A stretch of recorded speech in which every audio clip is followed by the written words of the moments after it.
Hello, everyone. We have just another couple of minutes until it's 10 o'clock, so I will be waiting until then to start the meeting, but welcome to those of you who are already here. Thank you so much for joining me today. I'll introduce myself in a minute, but I did want to point out that this meeting is being recorded, so you may have to give permission for that if at any point you want to turn your microphone on and ask a question, because I will be taking questions at the end. But we'll get started in just another minute.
All right, so we're going to go ahead and get started. I don't want to waste your time, and I actually do have another meeting I need to attend at about 10:30, so I want to go ahead and get started.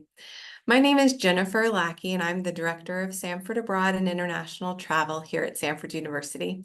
Up to this point, your student has probably spent more time working with Lauren Molander, that is our advisor, and so students can still reach out to her with questions. She is now recruiting for our next cohort of students to go abroad in May, summer, and fall of next year. But if you've heard her name, she is still a great resource for all of you. This meeting is entitled Your Student is Going Abroad, Now What? And as I said in the emails that I've sent out, I have done pretty much the same meeting with your students as well. Last week, shared a lot of the same information. And so hopefully they have been sharing those items with you as we've been going along, which I'll talk more about in just a second. So first thing I want to cover is communication. Communication with your students, communication with you. For our students, we have several pre-departure orientations. They may have already let you know how many of those that they will be participating in, because we have lots of information to share with them. Information about what life in London is like, which they just did this past Tuesday. Information on how to obtain their student visa, which is something that is affixed to their passport that they need in order to enter the country and do their internships while they're in London in the spring. All the way to the health and safety orientation, which is the last thing we do with them before they leave for the semester, so that we can make sure they have all their information about health insurance, how to keep themselves safe while they are abroad. So those pre-departure orientations are really crucial. They are mandatory. They have to make them up if they can't attend. And that is where we share all the information that they're going to be needing.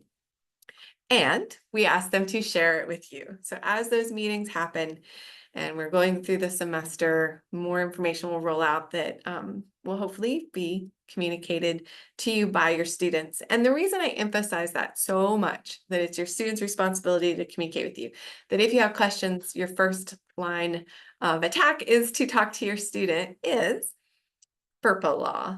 So this is a federal law that protects students and their educational information, but there is also a GEO policy policy for Sanford Global that we've put into place, which is that if we're going to speak with you about any of the details that are specific to your student needs to be present.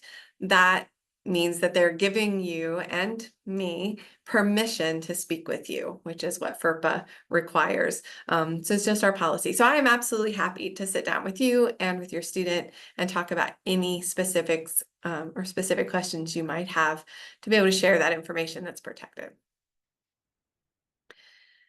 I wanted to speak just a little bit about their application portal. This is something I talk with the students about a lot. This is how we give them the agreements, the waivers, the questionnaires that we need them to sign or fill out or communicate back with us. So they have already done a lot in that online application portal. It's at abroad.sanford.edu, and their specific application is password protected. But they know how to log in, they know how to find all of those agreements, they have already been signing them. There will be more as we move through the semester, as we ask them to give us information about their internship goals, for example. But abroad.sanford.edu is also for you.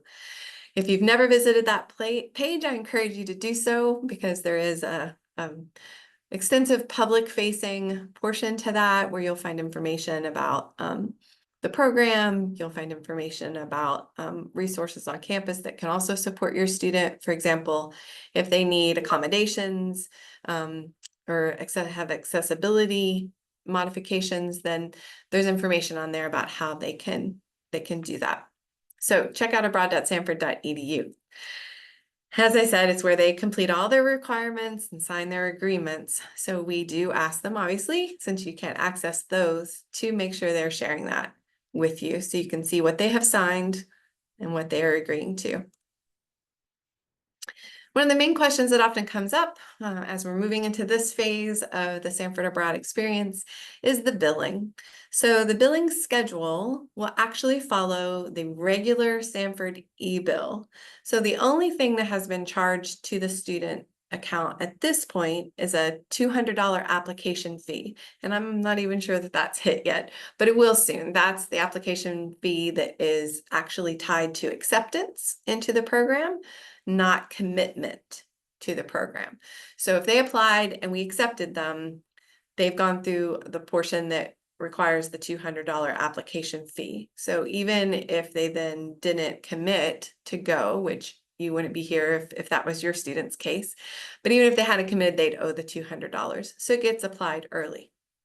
Other than that, all the other fees, which include the tuition that they would be charged if they were here on campus in the spring, room and board, which I'll talk a little bit more about that second one in a minute. The room and board, which is slightly higher because they're living in London, that will be placed on their student account on the regular schedule. And then the program fee, which is that additional fee that covers all of their program activities. So doing day trips for a certain course, or the weekend excursion where they'll visit the continent as a program, all of that, their transportation in London, all of that's covered in that fee. So those are the things you'll see. There will also be, just the I'm a full-time student at Sanford fee, a university fee, which doesn't come to our office, obviously. So you can expect those to hit on their regular schedule. And if you need to see the date of the charge or to talk about payment plans or any of that, all of that is at sanford.edu, or you can reach out to the one-stop advisor that's assigned to your student and speak with them. I said I'd talk a little bit more about the board funding, and so I wanted to do that. The board funding, as you know, here at Sanford would cover a meal plan or certain points in the CAF, those types of things. But since the Daniel House does not have a cafeteria, that money that is being paid to cover food and those expenses will actually be returned to your student through a direct payment method so that they can have that money throughout the semester to purchase their own food. And it is totally up to them how they allocate that money. We don't need to see any sort of receipts or track that in any way. It is just lump installments that the students can use. There's a very well-appointed kitchen in the Daniel House that students are absolutely free and encouraged to use. We've had students do share subscriptions to meal services like Blue Apron or something like that. I don't remember what the one in England is called, but they can do that and cook together, which saves some costs. But we do distribute that money in installments, so that way it's spread out through the semester, so that, we don't want to give them a huge lump sum right at the very beginning of the semester. They lobster for 2 weeks and then have no more money. So we do spread that out. Those installments also cover things like their visa costs that they'll be paying soon to get those visas that I mentioned just a moment ago. So that's some things on billing and costs. The other main thing that people often ask about or are interested in at this point is getting the flight over. I know we're getting close, right? Maybe that doesn't feel like it to you, but it feels like it to me. January will be here before we know it. And so I want to talk a little bit about getting the flights. Students are responsible for booking their own flights to and from the program. What we will provide is the arrival information. This will be emailed to students. It will also be posted in that same application portal, so they can always reference it if they can't find their email. This will tell them which airport to be at, the day to arrive, the time to arrive, because we will be arranging a transportation coach, taking a coach from the airport to their location, to the Daniel House. And we need to have all of the students there by a certain time on that date so that we can transfer them to the Daniel House. Now, your students do not have to take that transportation. They don't even have to arrive on that day.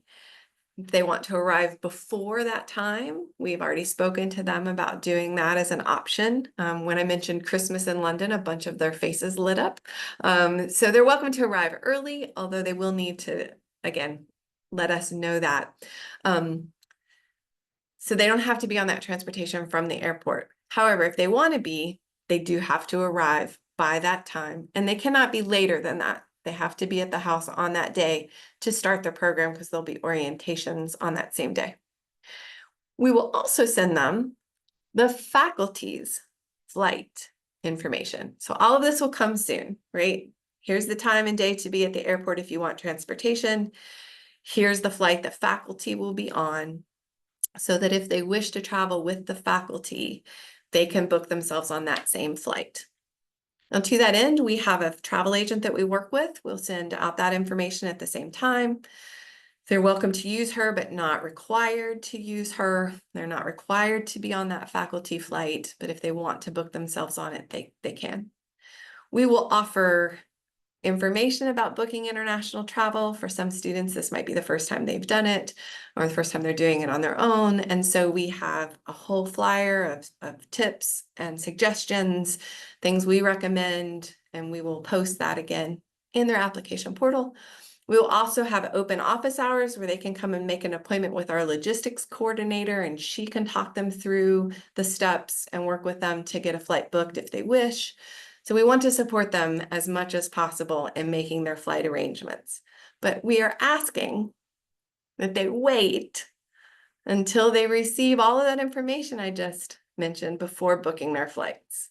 If they book now and they book to arrive a day late because they didn't understand the dates, or they just weren't thinking they had to be there for the transportation, then they're going to be behind, and it's not going to work. So we want to make sure they have all that information before they go and book any kind of flight information. We hope to get that really soon. We're doing our best to have it all lined up right away. Once they have got that information and they book their own flight, we will then require to see their confirmation and detailed information, again, just to make sure it's matching what our transportation transfer logistics are, but also to know that if they are going to arrive, say 2 days early, and make their own way to the Daniel House on that first day, that we know they won't be on the bus going from the airport to the Daniel House, which is absolutely fine for them to, again, arrive at the Daniel House on their own. If they miss the transportation, the coach from the airport to the Daniel House, either because they booked a flight that doesn't arrive in time, or because their flight was delayed, we will work with them, but it is up to them to make their way to the Daniel House in order to arrive on time for that afternoon. So again, all of this will be shared with your students. We will walk alongside them to make sure this all works really well. And I keep talking about arrival, but I can mention departure as well. If in May they decide they're not going to go back to the airport on the last day of the program and leave the country, that is up to them. They are free to extend their stay, free to go somewhere else at the end of the program. That is up to them. But they do need to let us know that. So again, we aren't trying to arrange a coach for the entire group when only a few of them are going to need it. So they will be giving us both arrival and departure information in that questionnaire that we ask them to upload and fill out on their portal. And that is really all I have to share today at this point. Again, my name is Jennifer Lackey. You can see my email address there. So if you ever want to reach out to me by email, feel free to do so. Lackey with the number 1. And then I've mentioned our logistics coordinator. She is part-time, but she's very, very helpful, especially with the flights and other logistics like the direct deposit or the board funding deposits that we'll be doing this semester or next semester. So you can reach out to her as well. It's J Fisse, Fisse. So that is her email address if you would like to reach out to her.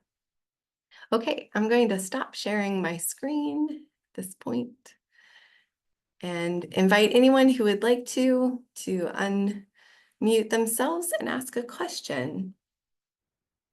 You could also feel free to put something in the chat. I see somebody has done that.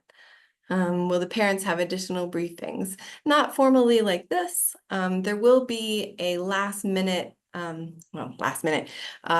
pre-departure virtual office hour that we host in January, kind of the week before departure, where students can kind of come and check in, ask any last minute questions. By that point, we assume they have everything they need, but there are always maybe those last minute things that crop up. So that virtual office hour is done exactly like this. It's just an open Zoom. We've sent them like a checklist. They will have a manual that tells them like what to pack, all those things. Like I say, all the information should be there. But that last meeting, they can come and ask questions. And I often send out that link to parents as well, just in case your student can't attend that or, want to have you attend with them. There's another question in the chat.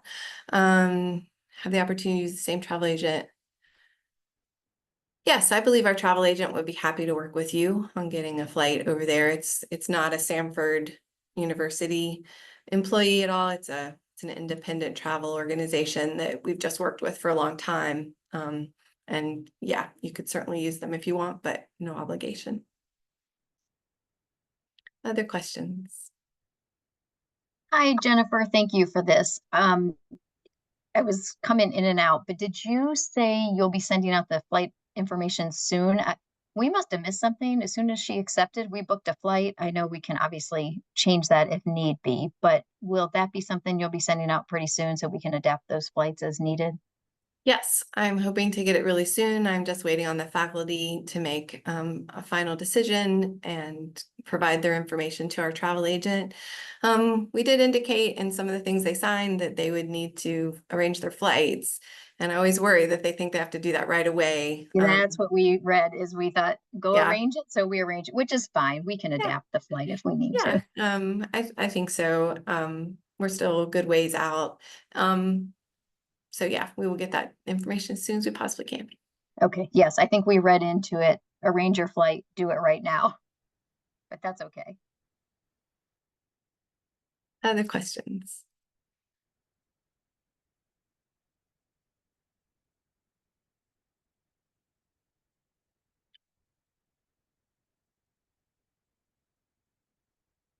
Yeah, so someone is asking about spring break.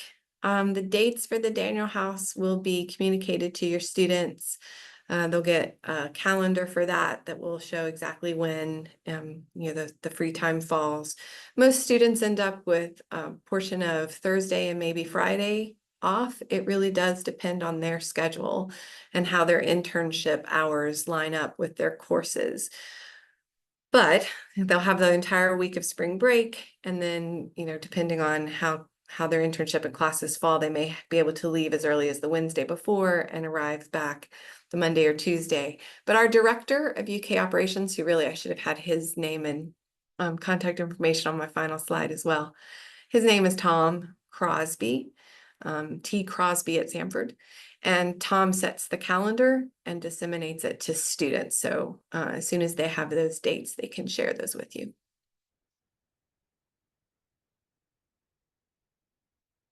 Because I don't think he had that for the Life in London on Tuesday. He talked a lot about what to bring and what the rooming situation is, et cetera. But I think the calendar wasn't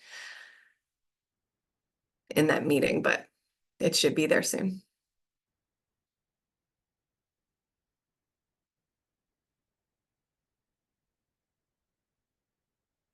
All right. Anyone else? I see another mic maybe was turned on.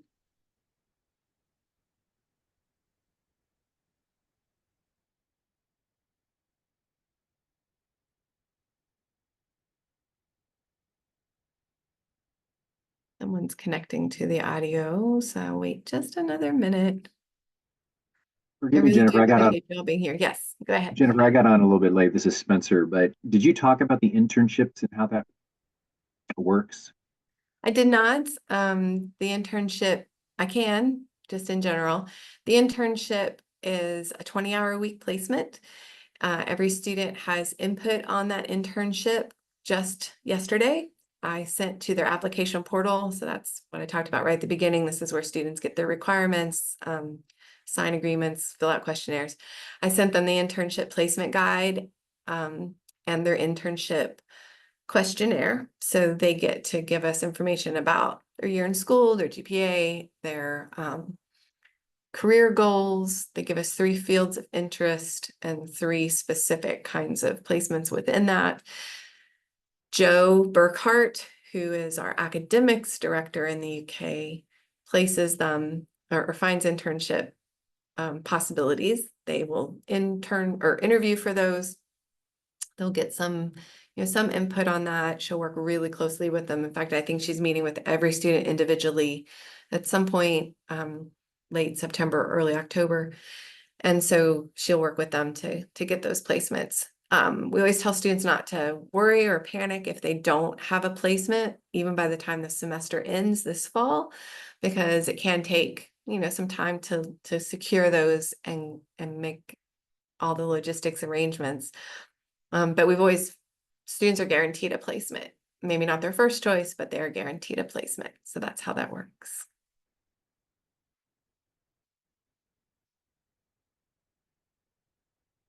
And again, we just encourage you to ask them about it, how that's going for them. Ask them if their resume is ready. We do have a career resources office here. And so we always encourage them to take their resume to the Career Center and have them work through that with them. But Joe will also help them kind of polish that up before they start sending it out to businesses in London or placements in London. All right. Final questions.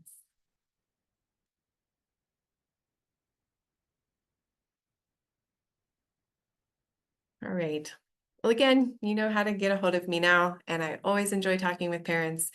So please reach out if anything comes up as the semester is going along. We are thrilled to have your student on this program. We honestly believe it will be a life-changing experience and one of the best things they can possibly do during their Samford career. So thank you so much for the support you give them. We really appreciate all that you do. Thank you.